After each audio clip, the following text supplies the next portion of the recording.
In today's video, I just wanted to share my whole HRT story and journey in one video because I have many videos with my journey, and you can see that in my perimenopausal menopausal playlist. I will link to that in the description box below if you want to go into detail and follow me as I've trial and errored different products. But I know a lot of you are busy, you don't have the time to go and watch all my videos.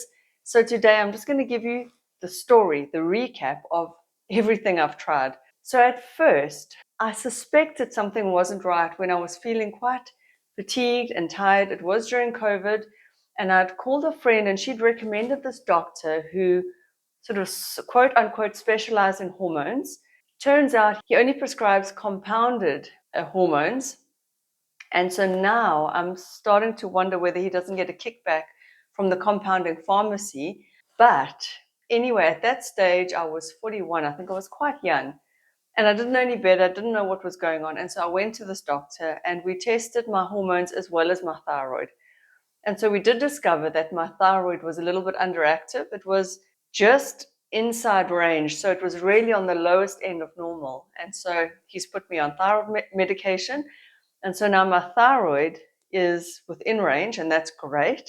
But at the same time, we tested my sex hormones. And although my estrogen was low normal, it was normal. My progesterone didn't show up in the tests at all. It was like non-existent, as well as my testosterone. And so the doctor had put me on a testosterone gel and progesterone gel back then, a cream.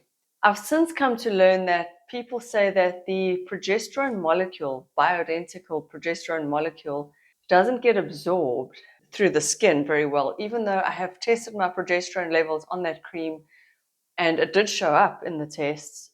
I've heard that it doesn't get absorbed, and so I've moved away from using a rub-in cream. That compounding pharmacy also does a progesterone capsule, so the doctor has since put me on the capsules. So anyway, I started off with thyroid medication and just progesterone cream, because when you're in perimenopause, the first hormone to sort of slowly drop off is your progesterone. And then your estrogen. Look, in perimenopause, things are all over the place. So you can't say for sure what's going on because sometimes your estrogen is very high, sometimes it's not. Sometimes you ovulate and sometimes you don't. One's periods could be closer together or further spaced apart. So during perimenopause is basically when I heard a doctor say the system starts to fail. So anything could really happen. But one of the things that can be prescribed for perimenopause and could be successful for some women is progesterone, because that is what drops off first. And so that could help you with your sleep. It could help you alleviate some of the symptoms, not generally a lot of them, but that's what I started off with. I mean, the progesterone was fine, but I didn't find it made that much of a difference, and I was still cycling. And I can't remember why now, but I just stopped using it. The testosterone gel, I've been on it pretty much for the past 3 years since I started using it. That does also raise my blood levels of testosterone. Naturally, I seem to have very little. So I'm actually still on that compounded product because there is nothing for females, at least not here in South Africa. There's nothing for females to replace our testosterone back to where it should be. So there's only the androgel that comes in a sachet, and that is for men. And so we ladies need 1/10 of that. And so it's possible you could scoop out 1/10 out of that sachet. However, that could get a bit tricky now. How do you know exactly what 1/10 is? How are you going to reseal that sachet back up for the full week while you're still using it? So the gynecologist that I'm now seeing, I'll get to all that, has told me to just stay on the compounded testosterone gel that I'm using. So I'm on that still. If I sound like I have a cold, it's because I do. So please do excuse my voice. So I guess you're wondering, how do I feel on the testosterone gel? To be honest, I don't feel a major difference. Possibly it is a subtle difference. It possibly boosted my stamina in the gym somewhat, but it's hard for me to tell because I also had low thyroid and I am on thyroid medication, and that is also, it brought my levels up. And so I guess the thyroid is also helping a lot. It's very hard for me to say what is doing what exactly. So I'm now on tetroxin and L-troxin, and I'm on a compounded testo gel. Anyway, I was still having periods back then, still cycling, and I kept thinking, well, am I in period? Am I not? I don't know. Do I need this? Do I need that? And at the time, I was watching some of Menopause Taylor's videos, and I've been watching her for many years and have learned a lot. And what I learned from her was that you can use the birth control pill as a form of HRT, because the birth control pill contains estrogen and progesterone in synthetic form, but it's still the estrogen and progesterone that we need. It's just synthetic. So they've changed the molecule slightly to be absorbed in our gut, to work in different ways in our bodies. And so I asked the doctor to prescribe for me, but I went onto the birth control pill for a while. That now I remember, that's why I stopped using the progesterone cream. And of course, when you haven't been on the birth control pill for a while, I did feel a little bit, you feel yourself transitioning and changing from one product to another, or from not being on the birth control pill to being on the birth control pill. But it was fine. I was on triphasal, which does do like a cyclical thing with the hormones. It's not a steady state. Felt okay. But for some reason, I just also didn't like the idea of putting in synthetic hormones. Maybe it's more of a mental thing for me. It just sounds not what my body should be having. I don't know. So after a while, I felt fine on it, but after a while, I stopped. And then I just thought, let me just be natural. And sort of slowly, although I was younger back then, slowly I would get some perimenopausal symptoms, fatigue, joint aches and pains. Mood was low. So like I say, you can watch all those in my old videos. And then I kept thinking, why can't I just be on proper HRT, like the estrogen gel? And so I went back to that same doctor, who I think is getting a kickback from the compounding pharmacies. And he then put me on estrogel. I was still on the testosterone, and then progesterone tablets. So then I was on compounded but bioidentical hormones. And I felt fantastic, I must say. On the compounded estrogen gel, my mood was fantastic. However, I did get breast tenderness and just a feeling in general of too high estrogen. Like when you've got like PMS, your uterus feels heavy and crampy. That kind of feeling would come. And so when I tested my levels of estrogen on a single pump of that compounded estrogen gel, the estrogel, my estrogen level was fairly high, and the doctor told me to maybe drop down to half a pump, which I did. But then sometimes I would sort of feel the perimenopausal symptoms. And so with this playing around with it, I also sometimes you just get the shits, you're just like, oh, my levels are too high, then they're too low, then they're this. And then I sort of would stop and then start and then stop. Because when my levels went too high, it wasn't supra physiologically high, but it went a little bit high. And the doctor said, well, maybe just stop. And in a way, he was right. At 43, I was still having my own periods. I probably didn't really need exogenous hormones at that time, but I was still looking for, like, something was still off for me. Anyway, so I've been trial and erroring with these compounded hormones, and then off them and then back on them. And then I tried, like I said, the birth control pill, and then I've sort of been off for all hormones for quite a while. Eventually, I started to feel, especially this year, in 2023, and I'll never forget, it was after April. We'd been away to Cape Town, and I really felt like something's off and not right. And then I started to really get night sweats quite badly. Whereas before I would get the odd night sweat, nothing too bad, no daytime hot flashes. This year, all of that started to happen, as well as intense sugar cravings, a very low mood, felt really tired, like tired in my bones. And then there were mornings where I would wake up very nauseated, like sick to my stomach. And I just felt, whoa, now I think it's full-blown perimenopause. Like, that was how I felt this year. And so I went back onto these compounded hormones and I felt immediately better. But again, the estrogen, the estrogel, it almost seemed like it was too high, like maybe higher than what it said or something, because I'd get very tender breasts, and like this bloated, crampy feeling in my abdomen.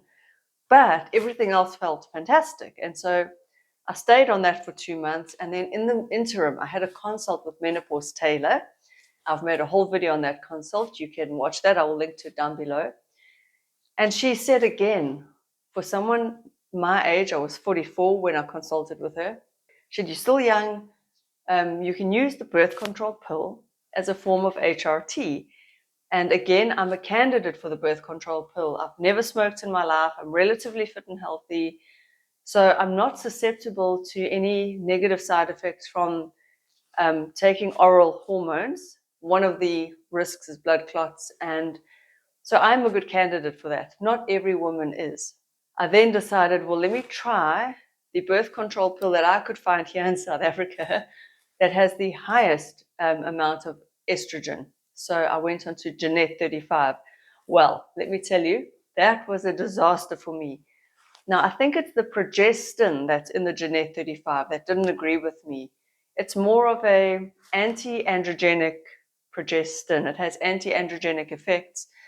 But I just started to feel really ill. And after 7 days, even though Menopause Taylor said you need to give it 2 months, there was no way I could see this pill through longer than that.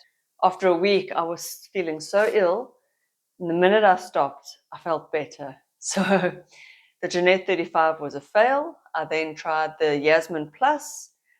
That I got a raging headache in the middle of the night, and I was already a little bit spooked from feeling so bad on the Jeanette 35. And the Yasmin Plus is also a more modern progestin in that pill. And so I thought maybe I must go back to a form of progestin in the pill, like in Triphasal, they've got levonorgestrel.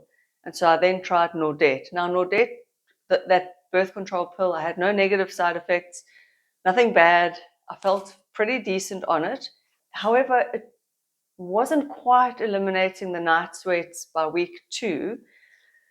And in the interim, I had been to watch a talk by a local gynecologist here where I live, and he had spoken about pharmaceutical equivalents to these compounded hormones. So basically, pharmaceutical but bioidentical hormones. And whether it's just an idea in my head, I don't know, but I've always liked the idea of being on bioidentical hormones.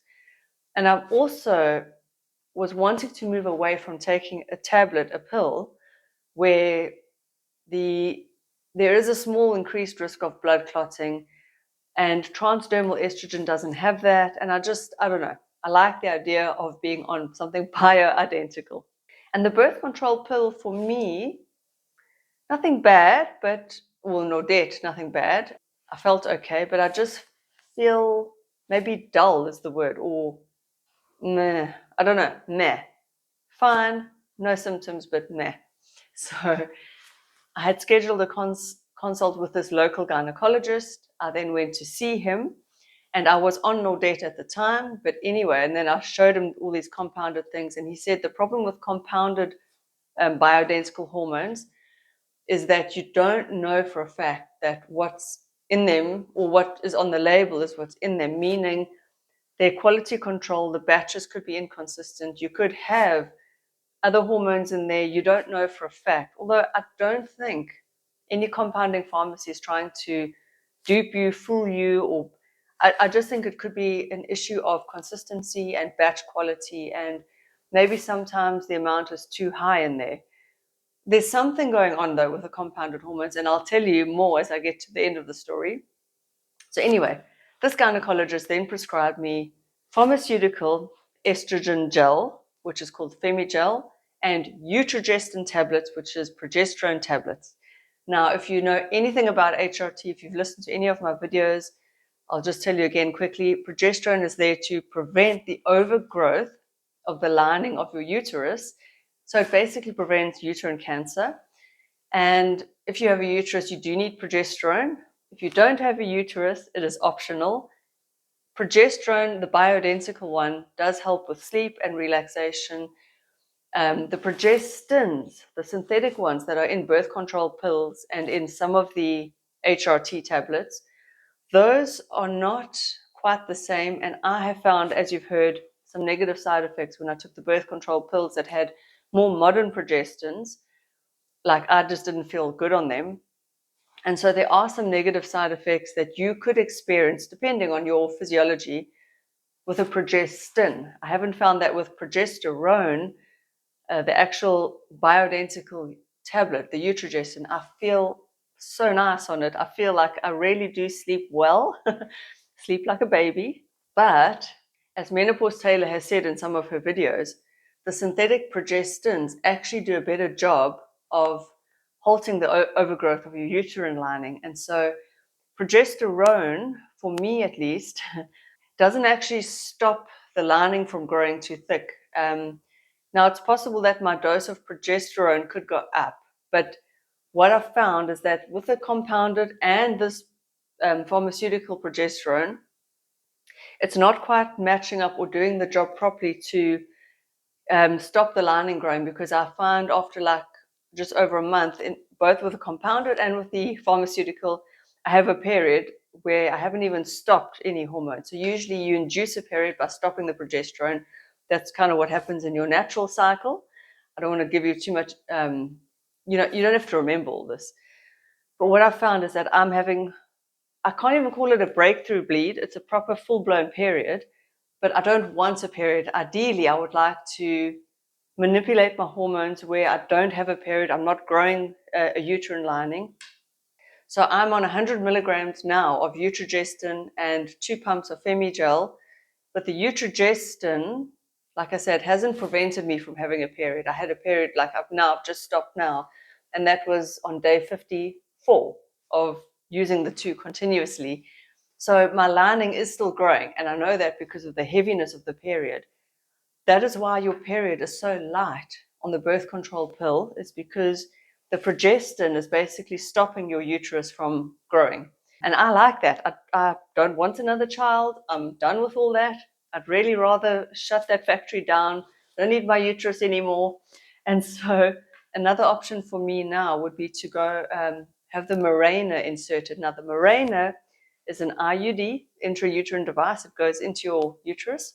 And the Mirena, now there's different ones, but the Mirena delivers local progestin to your uterus only, and it keeps that lining nice and thin.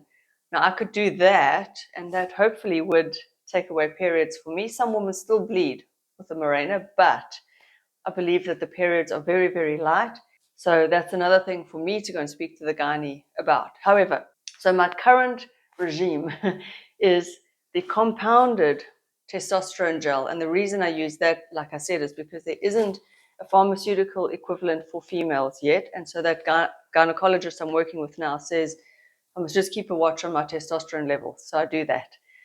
I'm on 2 pumps of Femigel, which is pharmaceutical bioidentical estradiol, and I'm on 100 milligrams of Utrogestin, which is pharmaceutical bioidentical progesterone.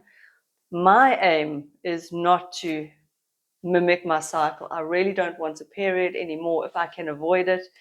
I'm just done with that. And I mean, I'm at the stage where I am putting in exogenous hormones. So in my mind, why not use that to manipulate and not have a period?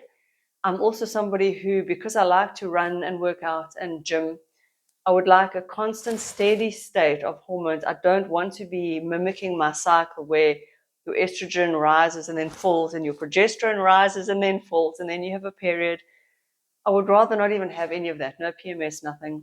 And so, yes, I am aiming for some ideal state, but why not? Why not? I mean, I'm buying the hormones, I'm putting them in. Why not? So I have found what I feel now is my HRT nirvana.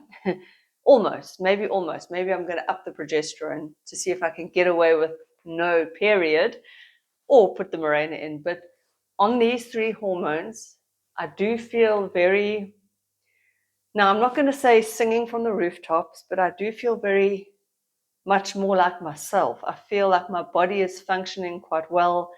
Things are optimal. I don't feel 20. As I've said in previous videos, I don't feel like I'm just young and springy, but I do feel way better than, I mean, I remember in the middle of this year how bad I felt, like June, July, when I was waking up with intense nausea and no energy. My mood was so low, depressed, basically. Like, yeah, it felt like depression. That is all gone. And in fact, I know that I'm feeling so much better because I'm not complaining about things. And that the absence of this grumbling and complaining shows me that it's working, even though there's nothing tangible I can feel. It's not like, whoa, I'm so much stronger in the gym, or wow, I feel like my body feels youthful. It just feels right, like everything is tuned and it's humming along nicely. And I will say there is a difference, and I don't know why, I can't explain it, but there's a difference between the compounded and the pharmaceutical estrogen gel. So the Femi gel versus the compounded estrogel. On the Femi gel, I've gone up to 4 pumps even, experimenting to find my right dose. My boobs never got sore. On the compounded stuff, I would have tender breasts, this like bloated feeling. Oh yeah, and excess like vaginal mucus. I don't get that on the Femi gel, whether I'm up the dose or not. So there's something different to the pharmaceutical versus the compounded. I don't know what it is, can't explain it.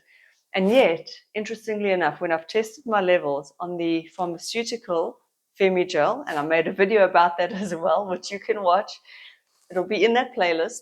When I tested my levels on the pharmaceutical Femigel, my levels were at like 900, and I had no symptoms of excess estrogen. But on the compounded estrogel, even though my levels tested at about 500, I had all these symptoms, tender breasts, vaginal mucus, and this like bloated feeling. And so it's interesting, why would the compounded estrogel give me that? I don't know. Unless they're formulating it in some different way, or there's different estrogen molecules in there, not just estradiol. I don't know. I don't have the answer for that. But I do find it interesting, and I find it, for me at least, I feel reassured that the pharmaceutical estrogen is working. It's working well. I'm not having any negatives. And my levels when I tested were, okay, so on 3 pumps a bit high, so I only need 2 pumps. And with the progesterone, the estrogen, I'm sleeping well. So I feel like I'm functioning really well. And it's taken me a journey. This has been like a 3 and a bit year journey to get to this point. If you look back at my old videos, when I restarted my channel, it was over 3 years ago. I restarted it because I was going through all of this, and I really wanted to reach out and help other women and share my story and share my journey, because it was so confusing to me. I was like, what is perimenopause? I'd never heard of it. I'd never heard of perimenopause. I'd heard of menopause and that women go through menopause, but I didn't know what it was. I didn't even know what was going on with our hormones during menopause. So I had so much to learn. I didn't know if hormones were safe. I didn't know at what age you could start them. I didn't know whether you could have them in perimenopause. I didn't know if you should. And so I've learned a lot, and I will do a video on everything I've learned. But to conclude, just sharing my journey, what's working for me now is what I'm on at the moment. You do get other options though. And the point is, what's working for me is not necessarily what's going to work for you. You might prefer the ease of a tablet. You might want a patch. I'm active. I exercise quite a lot. I run and I gym. And so a patch for me would probably come off. I would sweat a lot and it would come off. There are vaginal rings. I don't know here in South Africa whether we have them. I've never seen them. I've never heard of them. But you get vaginal rings that deliver systemic hormones, estrogen and progesterone. So there are options. And that's the point of everything I'm sharing is just to share that we have options, ladies. And so many doctors don't actually even realize themselves how many options that there are. A lot of them are not educated enough to realize that it is safe to give you hormones for perimenopause. They are not connecting the dots that birth control pill contains hormones. And what do we give to women for HRT? The same hormones. It's the same ingredients. So many HRT tablets contain exactly what the birth control pill contains, but in a lower dose. And yet they're going to sit there and say, yeah, but you can't have hormones. It's dangerous, you know. Well, why are they prescribing us hormones from the age of 15 in a birth control pill if it's so dangerous? You see, it doesn't make sense. And so we need to educate ourselves and then go armed with the knowledge, the education, and we need to tell them we've read up on the risks and the benefits, and we would like to try X, Y, Z and see how we feel. That's how I've approached it. It's not that the doctors are bad or trying to hurt you or harm you or withhold something from you. They receive, apparently, from what I've learned, very little education on menopause. A GP obviously is not specializing in this, and so you go to him with what you want. I think that is the best way to advocate for yourself, is to have the knowledge, and if they are not willing to work with you, move on to another doctor. My last bit of advice is phone ahead and ask the receptionist or whoever works there, what is the doctor's philosophy or stance on HRT, and if they're not willing to prescribe it for perimenopause, then you just find a doctor that is. Just phone around. Speak to other friends, see who they're going to. But if you do need hormonal help, there is help. Again, I'm not saying it's for every woman. It's up to you. You know your body. You know what you want. You know what you're willing to take. But for me, this is what's working. So I just wanted to share that story with you. And for me personally, it's not that the birth control pill didn't work.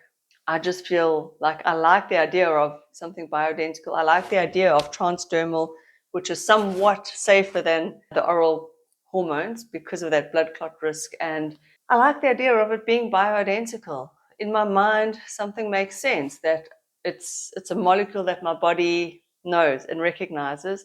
Whereas a synthetic progestin, yes, it does keep your lining a lot thinner, but does it offer any other benefits? It didn't, the progestins don't help you with sleep, and they're not as natural to your body. So it's just something in my head that I prefer, but you could very well find that the birth control pill does work for you, especially if you're in your early 40s. It might just help smooth the ride for you. So every woman is different in what she's going to prefer, what's going to work for her, what she needs and wants. And that's really why I'm sharing my story. Not that you need to do what I'm doing. You really don't. And if you're not having symptoms, or your symptoms are mild, or whatever it is that works for you, it's your body. You are in control of this body, and it really is up to you to educate yourself. So I really hope that sharing my story helped you. And that's why I don't hide what I'm doing. I don't hide that. I watch some YouTubers and they say, I'm not going to tell you what I'm on because it's not going to work for you. And that frustrates me to no end. Just tell me. Just tell me. I'm not going to be a copycat. I've got a brain. I can think for myself. You are going to work with your doctor and titrate your dose or whatever for your needs. Of course, you're going to do that. You've got a brain. You're intelligent. But it's helpful to know exactly what someone else did and to know exactly what's working for them and how they're using it and why. So there we go. I've just shared it all with you. Thank you for watching. I assume this will be my last video for the year because it's holiday time and I'm going to spend a lot of time with my family and my kid. See you in the new year. Happy Christmas. Good festive season. Bye, ladies.